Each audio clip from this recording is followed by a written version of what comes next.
Aš jau sakiau, Mikhailui, čia labai tokia dramatiška medžiaga tokia. Tai tempia biskį tokį. Kančia. Pažaist reikia sceną. Scena yra vieta, kur galima būti laisvam ir žaist.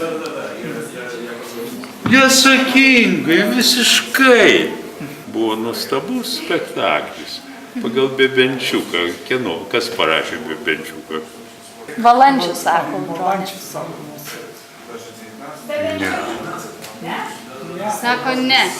Не. Маленькая бы еще нагрузили ее вот этими трапециями разными. Либо пустая, либо уж грузит, так грузит до отказа.